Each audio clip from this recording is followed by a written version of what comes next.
China जो है वो बार बार हिमाकत कर रहा है, बार बार आंख दिखा रहा है भारत को। चाइना हमसे कभी युद्ध नहीं करेगा, ये मेरी अंतरात्मा करे। क्यों? चाइना को युद्ध की जरूरत ही नहीं है। अपने जो कंगा से लेकर कच्छा से लेकर के ने कृपा वो सब सौदा चाइना से आ रहा भी अपन।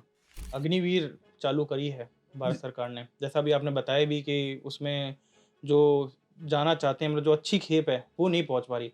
मेरे हिसाब से तो जैसे पहले थे ना आर्मी वैसे रहने दो। उसको जो ये कानून ले आए है ना, उसको रद्द कोर्ट उसमें गिर दो। विदेशों की ओर मत करो जी करो तो इजराइल की करो। फिर सर, जैसा आपने बताया कि श्रीलंका के जब आप गए, सारा जो इस श्रीलंका में जो उस समय एलटीटी का जो मूवमेंट था, और उसी दौरान आपको कोबरा की उपाधि एक आपके सीनियर ऑफिसर ने दी। सभी यूनिट तो साथी साथ में थे ना, 36 तो उनमें 9 शहीद हो गए थे, बाकी तो साथी थे ही हमारे। तो वो सभी कहते थे, कोई बोलता है कोबरा इधर आ, दिगेंद्र कम कोबरा बोलते थे।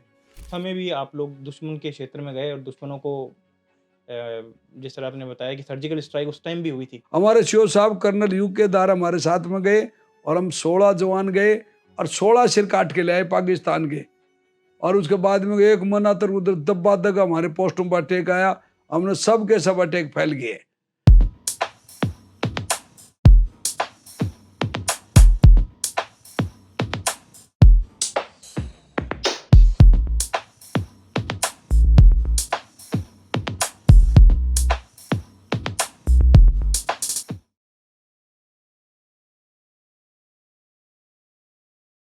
जय हिंद, जय भारत। स्वागत है आप सभी लोगों का हमारे चैनल दिल से ब्रेव पर।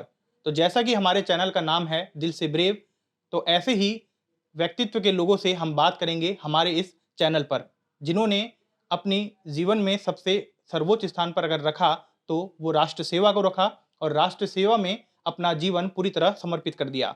इसी क्रम में आज हम बात करने जा रहे हैं कारगिल हीरो दिगेंद्र कुमार जी से, जो कि महावीर चक्र से सम्मानित हैं। और इनके बारे में मैं क्या बताऊं, मैं बहुत छोटा व्यक्ति हूं अगर इनकी तारीफ मैं करूं या इनके जीवन परिचय के बारे में बताऊं। इन्होंने अपने सीने पे 5 गोलियां खाई और 48 पाकिस्तानी सैनिकों को मार गिराया। यही नहीं, जो पाकिस्तानी कमांडर था उसकी गर्दन को काटकर तोलोलिंग पर्वत पर तिरंगा लहराया। सर, स्वागत करता हूं मैं आपका हमारे चैनल दिल से ब्रेव पर। और सर, सैल्यूट करता हूं आपको, नमन करता हूं आपको। दिल से ब्रेव के सभी बहादुरों को मेरा जय हिंद, वंदे मातरम और सुस्वागत। आपके सभी श्रोताओं को प्यार भरा मेरा एक बार फिर जय हिंद। सर, हम यहाँ पे आपसे कई चीज़ों को लेके बातचीत करना चाहेंगे। जी सर, जी सबसे जी। पहले मैं ये जानना चाहूँगा सर कि आपकी दिलचस्पी कैसे बनी कि सेना में जाना है? क्योंकि जब बच्चे छोटे होते हैं तो वो तभी सोच लेते हैं कि मैं डॉक्टर बनूंगा, इंजीनियर बनूंगा, लेकिन आपने कैसे सोचा कि नहीं, मेरे को राष्ट्र सेवा करनी है और सेना में जाना और विशेषकर कमांडो बनना है? देखो, हालात और मजबूरी इंसान को रास्ता दिखाती है। जिस प्रकार में बचपन में भगत सिंह की स्टोरी सुनी थी कि भगत सिंह अपने पिताजी के साथ में खेत में गया था और वो बोले, पापा इस खेत में क्या बोओगे? बोले, बेटा अनाज बोएंगे। बोले, इसमें पिस्तौल बो दे तो बोले, हम अंग्रेजों को निकाल सकते हैं। तो ये बातें जब वो हालात थी उस टाइम पे कि अंग्रेजों का अत्याचार था, और मेरे घर में हालात ऐसे थे कि मेरे नाना आजाद हिंद में शहीद हो चुके थे और मेरे पिताजी के 1948 में 5 गोली मारी थी पाकिस्तानियों ने, और मेरे पापा जिंदे थे और 30 जनवरी 1950 को उनको आर्मी से रिटायर कर दिया गया, अनफिट करार दे करके। तो मेरे पापा हर युद्ध की, हर विद्वान थे मेरे पापा, प्रकांड विद्वान, आर्य समाजी थे। वो बोलते थे, बेटा वीर भोग्या वसुंधरा, इस धरती पर जो वीर होते हैं ना वो हर चीज का स्वाद लेते हैं। वो हर सांस में एक स्वर्ग का फीलिंग आती है उसके अंदर। मतलब वीर होता है ना, वो हर आदमी मस्त रहता हमेशा। और जो वीर नहीं होते, कायर होते, वो सुबह शाम रोते रहते, जलते रहते, क्या होगा क्या नहीं होगा, ऐसे ऐसे करते करते वो अपनी जिंदगी को काट जाते। और वीर होते हैं जिनके पास ना धन होता, ना दौलत, ना ताकत भी नहीं होती, लेकिन जो वीर होते हैं ना वो मस्त जिंदगी जीते और लास्ट को अलविदा हिंद कह के चले जाते। तो मेरे पापा मुझे फौज में, हमारे फौज में पूरा परिवार, हमारा गांव झालरा तहसील नीमका थाना, जिला नीमका थाना। हमारे गांव में भी बहुत भयंकर फौजी है। हमारे हर घर में तकरीबन आपको 1-2 फौजी पक्का मिलेंगे। हम 3-4 भाई फौजी हैं, जो 3 तो कारगिल में एक साथ थे हम। जी। एक श्रीलंका में गोली लगी थी तो रिटायर हो गया था। हम 3 भाइयों को गोली लगी, एक पूरी नौकरी करके आ गया, अभी वो टीचर लगे हुए।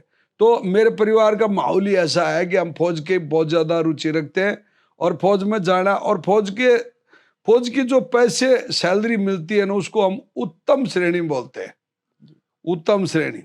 वैसे तो उत्तम खेती बिणज ना कर, मतलब सेकंड नंबर नौकरी होती है, थर्ड और कोई होती होगी, बिजनेस होता होगा, इस प्रकार हमारे वेदों के शास्त्रों में बताया गया। तो ये मेरी बचपन से रुचि थी। और मेरी माँ स्वतंत्रता सेनानी की बेटी थी, तो वो मेरी माँ भी ऐसे कहती थी, बेटा तेरे को एक दिन फौज में जाना और तेरे पाप का और तेरा नाना का बदला लेना तुझे। अरे मुझको शाबाश, मुझको ये तो वही भगत सिंह वाली बात होगी कि जब भगत सिंह पैदा हुआ था तो उसका दादा जेल में था, जी। और वो हाय आजादी करते करते चले गए बेचारे, और उनके परिवार ने आजादी का कोई सुख नहीं भोगा, ना भगत सिंह ने। तो हम सोचते हैं कि यार ऐसे ऐसे वीर इस धरती पे हैं, तो हमने भी इस धरती पे जन्म लिया है, तो क्यों नहीं हम भी ऐसा ही काम करें। एक रुचि होती है। जी। हर बार महाराणा प्रताप की कहानी बचपन में पढ़ाई जाती है, शीत चंपीरू सिंह, मेजर शैतान सिंह की हम बचपन में स्टोरी पढ़ते थे। आज मुझे खुशी है कि मैं जिंदा होते हैं कि 9th की क्लास में मेरी बच्चे स्टोरी पढ़ते हैं, तो वो बच्चे मेरे को एक जगह मिला, एक लड़का बोले, सर मैं 7 साल का हूं, मेरा नाम दिगेंद्र है, मेरे पापा ने मेरा नाम दिगेंद्र रखा, मैं पैदा हुआ था। मुझको शाबाश बेटे, शाबाश, बहुत खुशी। मुझको दिगेंद्र क्यों रखा? बोले मैं भी आपकी तरह बड़ा हूंगा, फौज में जाऊंगा, दुश्मनों को मारूंगा। तो इसलिए देश में वीरता की कहानी सुनाई जाती है, और इसको हर आदमी राजी होकर सुनना चाहता है। एक तो कायरों कहानी के बोले तो कहेंगे अरे यार छोड़ ना, बंद कर इस कहानी को। कोई वीर की कहानी आती है तो अपना आप ही वीरता जिसके खून में होगी ना, वो जोश में आ जाता है। जी बिल्कुल। इसलिए हम बहुत भर्ती हुए। पहले अब मैं अच्छा रेसलर था, राजस्थान केसरी रहा 1985 में।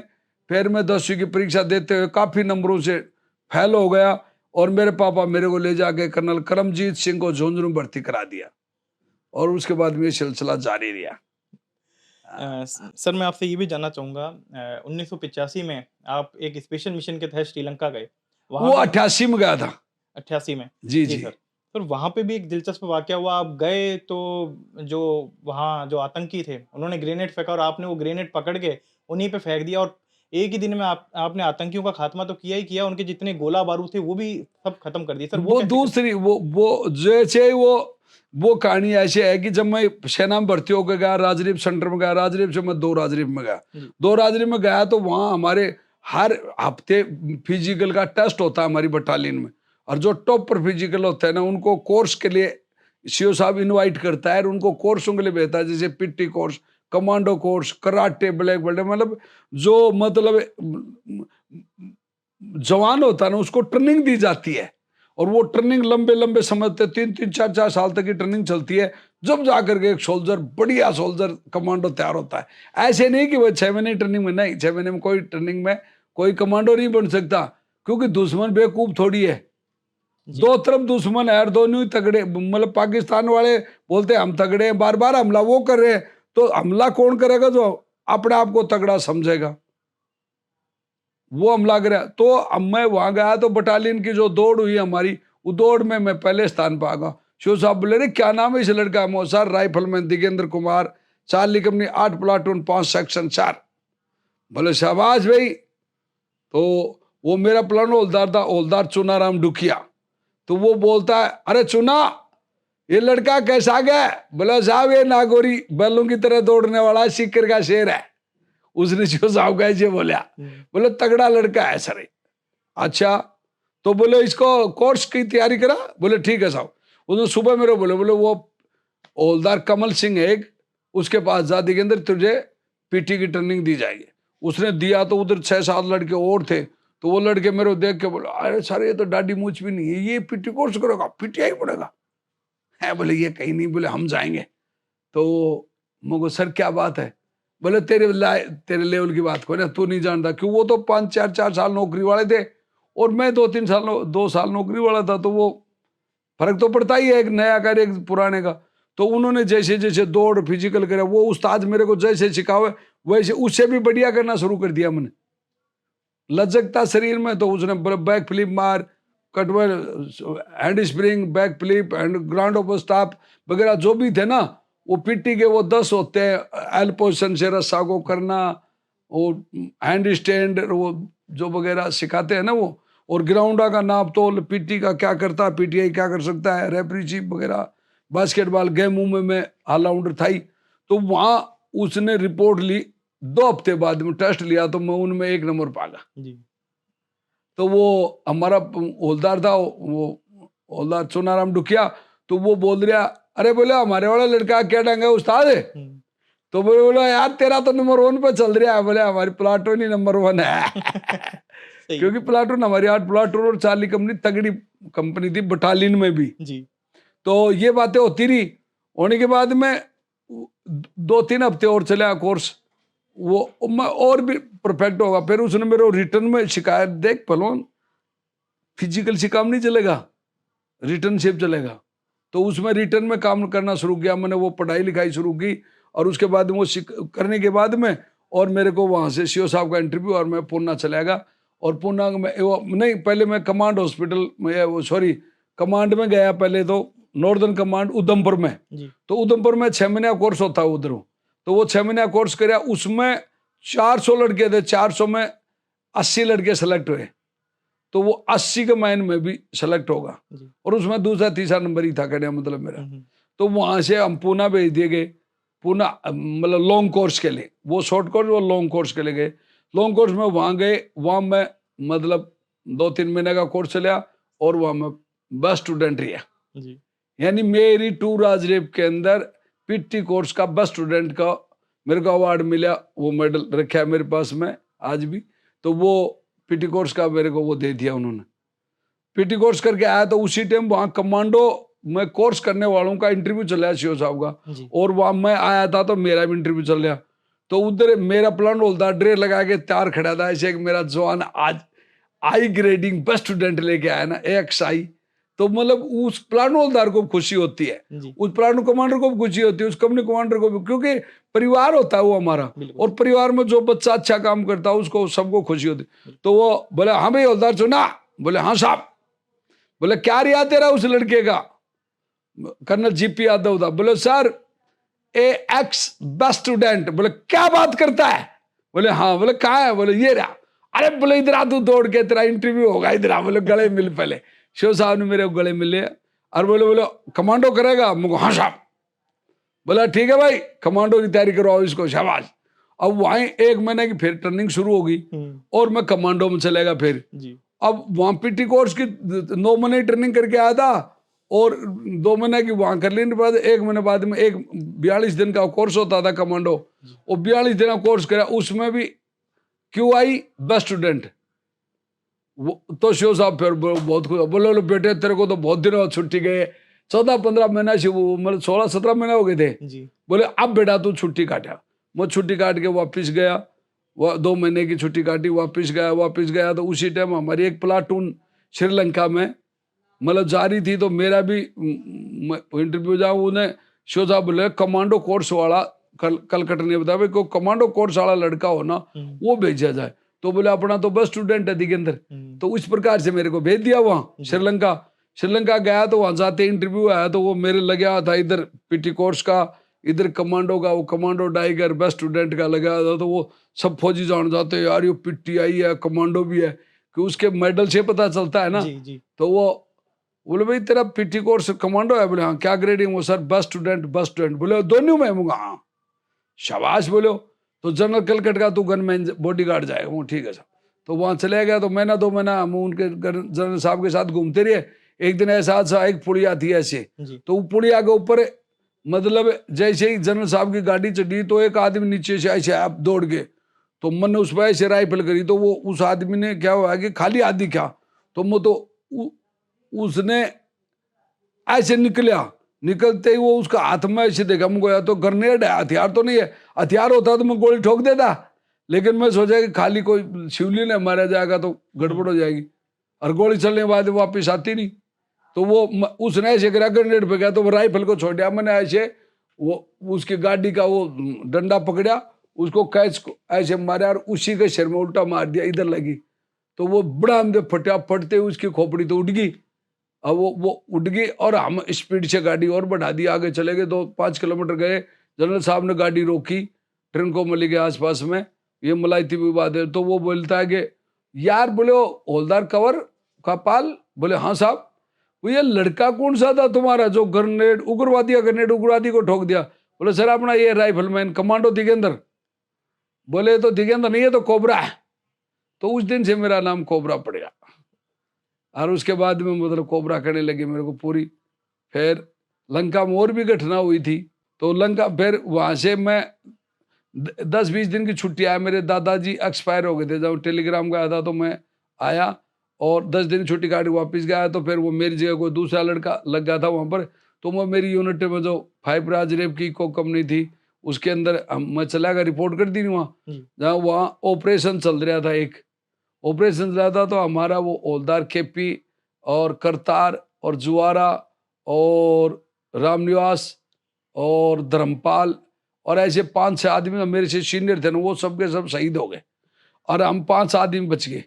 तो 5 में मैं सीनियर था और मेरे से वो 3 जूनियर थे, वो 4 जूनियर थे। तो हमने बोला यार दिगेंद्र अब क्या करें, यहाँ तो कोई सुनाई नहीं करे अपनी, तो वारले साइड पर कोई फ्रिक्वेंसी मिल ही नहीं रही, किसी से बात करा होना।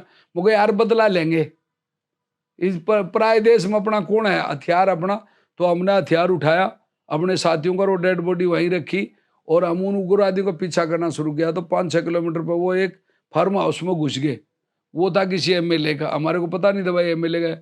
और हम उसके अंदर घुसते उग्रवादी देख लिया और वहां का संतरी था, उसको पूछा हमको एलटीटी इन होम, बोलो नो नो नो नो। अरे मगर नो कौन है, 6-7 है। तो उसने उसका मारा गुस्सा में भट, क्योंकि साथी शहीद हो गया तो गुस्सा तो 7वें आसमान पे था। हमने जैसे ही उसको भट मारा, भट मारते अंदर से डड डड डड डड डड आवाज आई। आवाज आते ही मतलब वो भट से उस आदमी को यहाँ दी तो उसकी गर्दन टूट गई। वो तो वहीं लुट गया, मरिया सा था तो वहीं लुट गया। और वो अंदर से मतलब वो एमएलए भी दौड़े आया और वो अंग्रेजी में कुछ बोल रहा था, वो समझ नहीं बैठी। हमने सोचा ये उग्रवादी है और उसको भी हमने ठोक दिया और वो 6-7 उग्रवादी मार दिए। उसके बाद में वहां मेरे को फौज ने कोर्ट ऑफ इंक्वायरी बैठा दी कि भाई तने किसके ऑर्डर से ये उग्रवादी मारा, अरे एक एमएलए भी मर गया। अब मुझे सर, अब मेरे को तो पता नहीं था भाई एमएलए है। बोले ब्लड इसके हाथ में हथियार नहीं था, ये ऊपर हाथ खड़ा कर रह गया था, फिर भी तुमने मार दिया। मैं सर हाथ तो कहीं नहीं खड़ा कर रह गया था, ऐसे मैं दौड़ गया बहाना यार, दड़ा दी गोली चल गई, खत्म होगा। तो उसने बोला नहीं तेरे सजा दी जाएगी, तेरे को तो मेरे जंगी कैदी बना दिया वहां पर। तो वह कोर्ट ऑफ इंक्वायरी चली थी। उसी टाइम हमारे 36 कमांडो को 72 घंटे हो चुके थे, लड़ते लड़ते उनका अन्वेषण खत्म हो गया और उनके पास ना अन्वेषण ना खाना पीना, और हमारे कई टैंक बर्बाद कर दिए उन्होंने, माइनस से उड़ा दिए। तो वहां पूरा मतलब ब्रिगेड मतलब पूरा हरकत कर ब्रिगेड, लेकिन कोई मोमेंट नहीं हुआ। तो वहां मैं, मेरे मेजर शेराव साहब थे दिल्ली के, उनको मैं बोला मुझको सर वो 36 कमांडो को मैं अन्वेषण पहुंचा सकता हूँ। बोले कैसे? मुझको ये नदी है इसके बीच में, इसमें अंदर तैर के जा सकता हूँ। बोले वो नमूना दिखा मेरे को, तेरे को कैद से बाहर काट लूंगा। तो वो काटा, उसके बाद में उन्होंने दिखाया, वो पास होगा। और उसके बाद में वहाँ 36 कमांडो को 100-100 गोली ले जाके दे दी और खुद अपना अन्वेषण हथियार ग्रेनेड लेगा। और वहां जा करके हमने 36 तो और एक मैं 37वां, हमने 72 एलटीटीओ को वहां सुलटा दिया, खत्म कर दिया। और वो लंका का सबसे बड़ा ऑपरेशन था। उसके बाद वहां मेरे को वो सजा भी माफ होगी मेरी, और मेरे को वहां चीफ कन्वेशन कार्ड मिला, एक छोटा सा मेडल होता है। उसके बाद में 5-6 महीना और रही है पर लड़ाई, हम हमारी वापिस इंडिया आ गई। ये कहानी तो श्रीलंका की। सर जैसा आपने बताया कि श्रीलंका के जब आप गए, सारा जो इस श्रीलंका में जो उस समय एलटीटी का जो मूवमेंट था, और उसी दौरान आपको कोबरा की उपाधि एक आपके सीनियर ऑफिसर ने दी। फिर जब आप सर वापस आए, यहाँ पे आए और फिर आपकी यूनिट में पता चला हुआ कि आपको कोबरा की उपाधि दी है, तो सर सभी यूनिट तो यूनिट साथी साथ में थे ना, 36 तो उनमें 9 शहीद हो गए थे, बाकी तो साथी थे ही हमारे। तो वो सभी कहते थे, कोई बोलता है कोबरा इधर आ, दिगेंद्र कम कोबरा बोलते थे, ऐसे होते थे। अब फौज में तो परिवार में जैसे अभी एक आदमी के 2-2 नाम बोलते थे, कई तो दिग्गू बोलते थे, कोई कोबरा बोलते थे, कोई डिग्गी बोलते थे, ओए दिग्गी, वो प्यार से सब बोलते। वो तो परिवार होता था इस प्रकार से। बोले ओए कोबरे, कोई कुछ बोलता था ऐसे, वैसे कोबरा नाम से जानते ज्यादातर में। सर इसके बाद जब आपकी पोस्टिंग हुई जम्मू कश्मीर के कुपवाड़ा में, हाँ आपने वहाँ पे भी आतंकवादियों कि वहाँ उस टाइम पे क्या कि 90 के में वहां पर भयंकर उग्रवाद शुरू हुआ था फर्स्ट में 90 में, जी जब वहाँ कश्मीर से पंडितों को निकाला था ना, तो उस टाइम पे हम वहीं थे। तो वहाँ मतलब बहुत तगड़ा उग्रवाद था। तो वहाँ हमें उग्रवादियों को तो ऐसे जत्थे के जत्थे मतलब खूब उग्रवादी दिल्ली उनको खूब रोकने की कोशिश करते हैं, लेकिन वो फायर करते रहे, वो मारे जाते बहुत उग्रवादी। तो उस टाइम पर तो मतलब कोई ऐसे नहीं कहता है मैंने कह मारे, कोई नहीं ऐसे, उस टाइम पर कुछ नहीं था, बोले अरे मार दिए, छोड़ो छोड़ो छोड़ो, ऐसे होता था। चाहे 10 मारो, चाहे 5 मारो, चाहे कई मारो। तो उस टाइम पे मैंने हेडशूट मारने की प्रैक्टिस कर ली थी भाई, ओरिजिनल टारगेट पे। तो वहाँ खूब उग्रवादी मारे हमने। तो वहाँ क्या हुआ कि फिर बाद में इसी जैसे 93 में, लास्ट में 93 में क्या हुआ कि उस जगह पे हमने उग्रवादी मारे, और हमारा कंपनी कमांडर साहब को एक को सेना मेडल मिला, मेरे को चीफ कन्वेंशन कार्ड मिला। तो उस जगह पे एक कहानी घट जाती है कि सब पौधे बोले साहब ये तो अकेले दिगेंद्र ने मारे थे 6 उग्रवादी, मेडल तो दिगेंद्र को मिलना चाहिए था। बोलो दिगेंद्र को बोलो आप मार के लाओ, मैं दूंगा सेना मेडल। वो शिव साहब दूसरे थे, मैं दूसरा हूँ। तो बोले ठीक है मुझको साहब 24 घंटे में। तो उसके बाद में हमें घातक प्लाटून थी हमारी कोबरा टीम, जो कमांडो टीम होती है, उसको अलग पूरी बटालियन के 6वां बंदे होते हैं ना, उनकी टीम होती है 15-20 आदमियों की एक टीम होती है। जी तो उसमें मैं था उधर, मेरा जो सीनियर था वो छुट्टी पे था और मैं ही था। तो मैं उनको बोला मुझको ठीक है सर 24 घंटे मारे।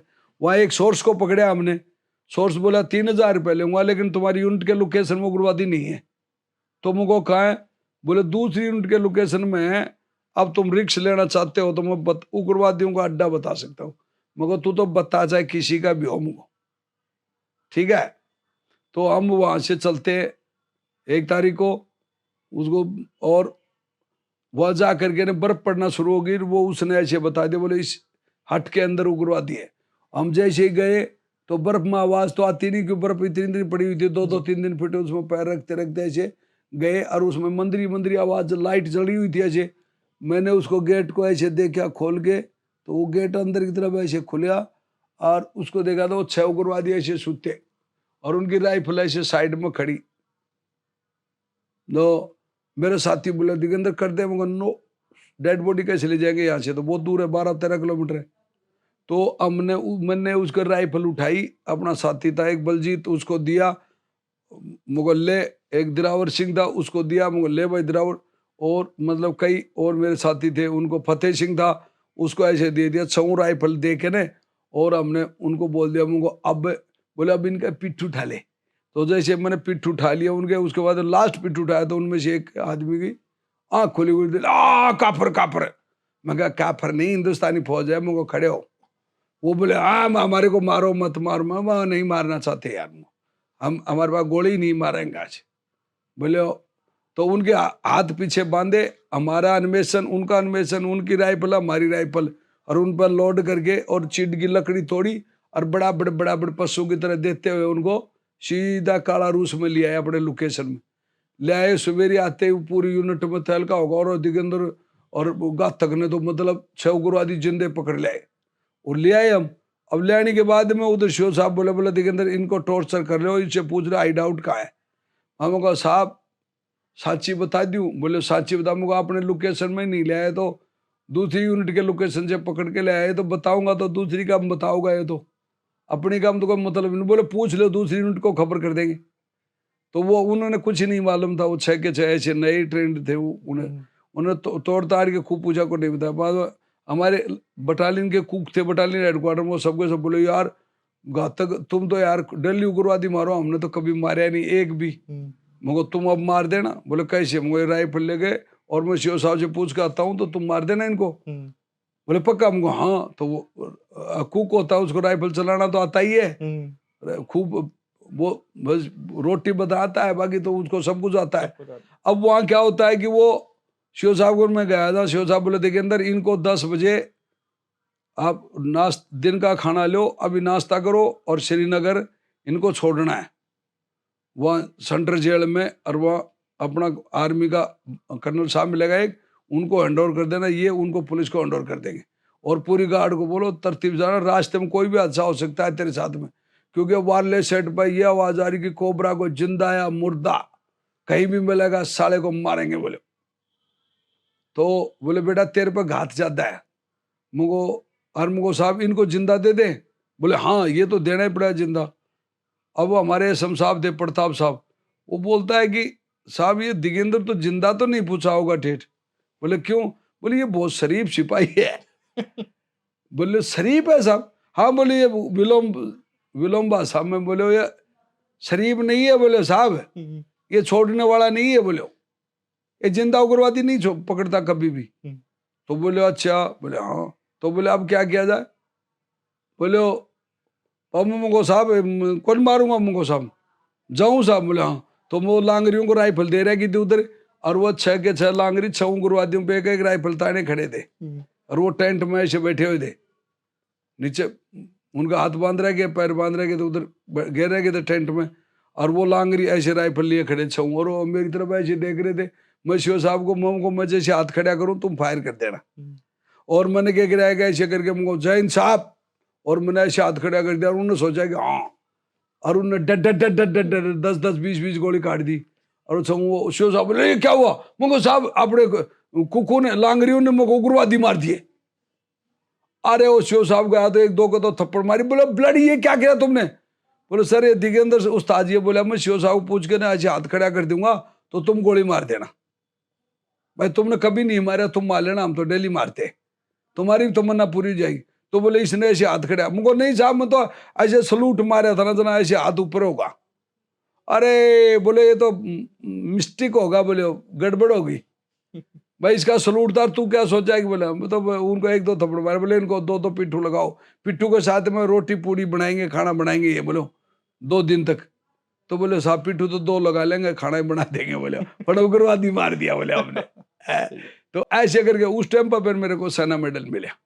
सर आपको सेना मेडल मिला, जी। उसके जस्ट कुछ दिनों बाद ही कारगिल युद्ध शुरू हो गया, और आपकी जो पूरी यूनिट थी उसको जंगी मोर्चा संभालने के लिए कहा गया। हाँ उस समय जो तत्कालीन सेना प्रमुख थे, हाँ, जनरल वेद प्रकाश मलिक साहब। हाँ, वो वहाँ पे पहुंचे और उनके नहीं हमारी यूनिट वहाँ कुपवाड़ा में थी ना, जी तो कुपवाड़ा में फिर मैंने 13 मई को 4 उग्रवादी और मारे थे अकेले ने।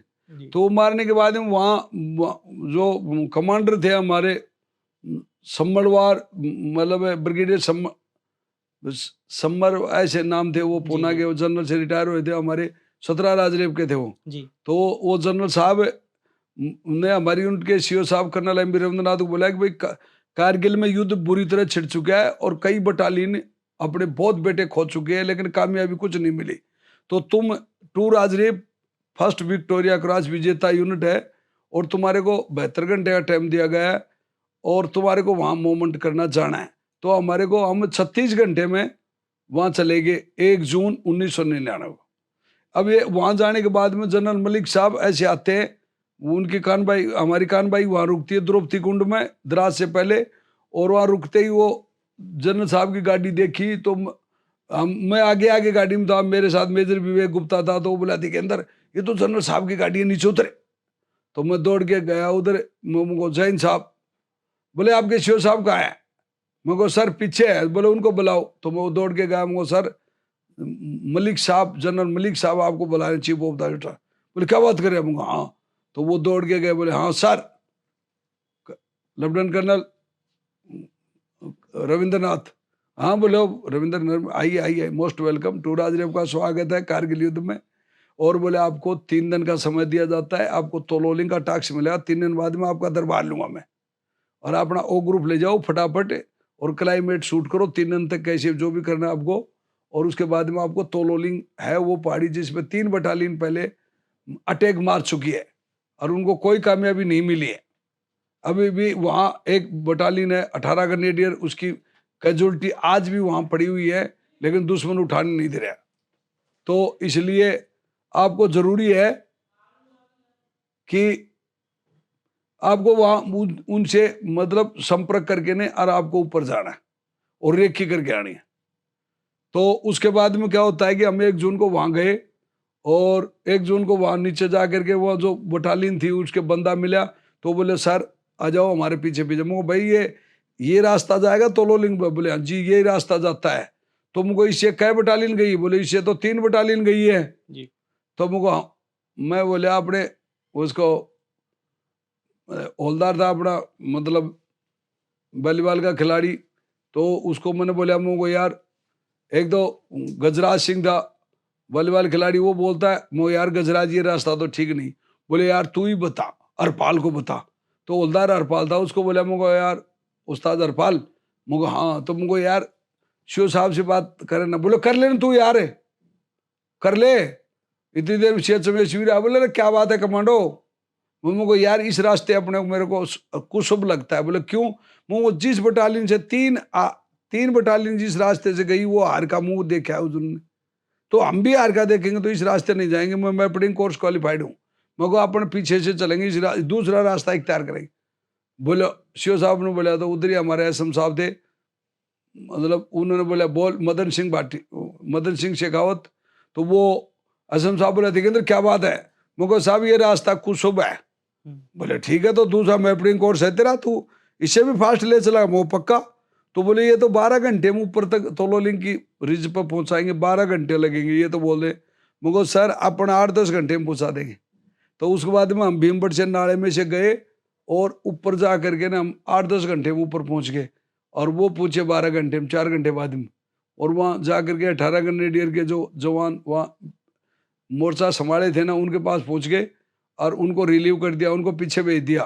18 ग्रेनेडियर के 2 जवान रख लिए, बाकी सबको पीछे भेज दिया। भाई जब हम अटैक मारेंगे तो तुम्हारी डेड बॉडी है मेजर राजेश अधिकारी और एक जवान की, ये हम आपको हैंड ओवर कर देंगे। और 18 ग्रेनेडियर को हमने पिन डाउन कर पीछे भेज दिया। और उसके बाद में हमने पूरी रेकी करी, उसे पूरी तोलोलेंगे। हमारे शिव साहब ने, हमारे जितने भी ओ ग्रुप के कमांडर थे, सूबेदार हौलदार जितने भी थे यही थे, तो वो सब ने रेकी करके प्लान बनाई, नीचे आए। शिव साहब को मैंने ये बोला, मुझको साहब, मुझको अब मेरे को वो रस्सा चाहिए जो मेरा माउंटिंग वेरफेयर कोर्स है जी। और मेरा एक्स मतलब टॉप ग्रेडिंग है। तो बोला ठीक है दिगंदर, तू रस्सा बांधे, मैं बांध दूंगा। शिव साहब बोले ये तू जाने या मैं जानू, किसी को मत बताना। तो वो रस्सा मंगाया, और वो chief of the army staff को मैंने दरबार में कहा, मगो सर मेरे को वो रस्सा चाहिए। बोले बांधेगा कौन? मगो मैं। बोले गिरगा तो? मुझको चढ़गा तो? बोले चढ़गा तो हिंदुस्तान की फर्स्ट विक्ट्री 2 राजदेव के नाम लिखी जाएगी। और वही कहानी हुई। उसके बाद मैं 14 घंटे में रस्सा बांध दिया, और 10 जून को रात को मैंने बता दिया, मुझको सर मैंने अपना काम कर दिया। और मेरे जो शिव साहब बोला जनरल मलिक साहब से बात करें, उन्हें फ्रिक्वेंसी मिलाई। बोले हाँ बोल मेरे बेटे भगत सिंह। उन्होंने भगत सिंह बोला तो मैं सोचा कोड वर्ड भाषा में बात कर रहे हैं, तो फौजी एक कोड वर्ड भाषा होती है। मैं सर असल में बम फेंक दिया। बोले वाह मेरे बेटे भगत सिंह, तुझे 48 घंटे पहले कारगिल युद्ध की पहली जीत मुबारक हो। टर्निंग पॉइंट ऑफ कारगिल वार, यानी कारगिल में उससे पहले कोई जीत नहीं मिली थी। हमने तो पता भी नहीं था भाई को, बहुत सी फौज लड़ रही थी, तो हम तो फौजी थे, हमने क्या पता कितनी लड़ रही है। लड़ाई में साइड वाले का पता भी नहीं होता। कोई अब कहता है कि हम ये बता दे, बता नहीं, हमने तो कुछ नहीं पता था। देखो हम तो सही बता रहे, आज तो सब कुछ पता है। सुन लिया, 25 साल होगी सुनते, तो क्यों नहीं पता चलेगा। तो अब उस जगह पे 12 जून की रात को अटैक हुआ। तो मेरा कंपनी कमांडर मेजर रिवेर गुप्ता और मेरा जो प्लाटून कमांडर था सूबेदार भावलाल भाखर और सूबेदार सुमेर सिंह राठौड़, शेख समयसवीर और हौलदार सुल्तान सिंह नरवारिया, नायक चिम्मन, नायक सुरेंद्र, लहस नायक बच्चन और राइफलमैन जसवीर और एक मैं, 10 को हमारे को आदेश मिला कि आपको पीछे से रस्से से जाना है और वहां LMG लगानी है टॉप में, आपको ले जाकर दिगेंदर LMG तेरे को टॉप में लगानी, वो सर पक्का लगाएंगे। और उसके बाद में हम वहां से चढ़ते हैं। वहां जाते जाते भवलाल बोलता साहब ऐसे तो LMG नहीं लग सकती। दिगेंद्र भी कह रहा है और मैं भी कह रहा हूँ और शेषम भी कह रहा है, यशवीर भी। बोले कैसे? बोले दुश्मन 10 मीटर पे है, कैसे लगाने देगा LMG? तो बोले हम दुश्मन के 10 मीटर से दूर रहेंगे तो भी शहीद होंगे और अंदर घुस के जाएंगे तो भी शहीद होंगे। तो मोको साहब मैं पहला बैंकर को बर्बाद कर दूंगा। तो बहुलाल बोलता दूसरे को मैं, शेषम यशवीर बोलता तीसरे को मैं, सुमेर साहब बोलता चौथा को मैं, शेषम वो कंपनी कमांडर मेजर गुप्ता बता बोले जाट राजपूतो 5वां मैं। ऐसे करके हम 10 के 10 बैंकर उड़ानी कसम खा ली। बोले दिगेंद्र बैंकर ज्यादा हुआ तो मुझे हमारे में जो बचेगा वो ठोकेगा। बोले ओके। तो फर्स्ट बैंकर, अब जैसे ही मैं ऊपर ब्रसावन बांधा, सबसे पहले ऊपर मैं चढ़ा, चढ़ते ऊपर गया तो सीधा आया 1 2 3 4 5 हजार नो हो गए पूरे। होते ही वो आगे बढ़ रहे थे। उस टाइम पर फायर बेस पे हमारा सुबेदार राम कुमार लांबा था, तो उसको मैंने बोला मौसार कोबरा फोर लांबा लांबा, बोले पास, मेरे को 1 मीटर ऊपर।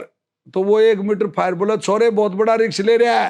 मैं को कोई बात ना गुरुजी, रिक्स लेते हैं। और उसके बाद में उन्होंने 1 मीटर फायर ऊपर कराया ऐसे, और वो फायर के नीचे हम सबके सब घुसा। उधर से हमारी चार्ली कंपनी, और चार्ली कंपनी की कमांड कर रहे थे हमारे सीओ साहब कर्नल एम.बी. रविंद्रनाथ।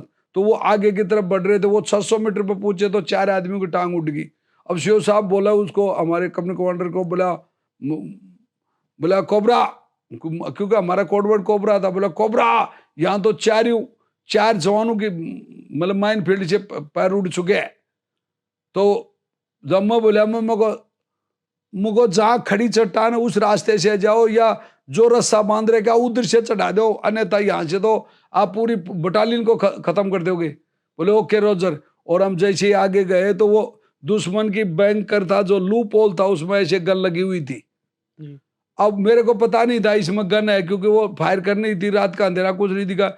मैं सोचा कि काला पत्थर है, उसको जैसे ही मैंने ऐसे हाथ मारा तो दुश्मन की बैरल मेरे हाथ में आ गया। ऐसे जैसे ही आई, यानी कि सांप की टाट पकड़ ली करने मतलब, ऐसे पकड़ी और पकड़ते खींचा घसट दे बाहर की तरफ। जैसे ही खींचा उसने फायर कर दिया। पहले गोली यहाँ लगी और 3 गोली है मेरे सीने में लगी यहाँ पर।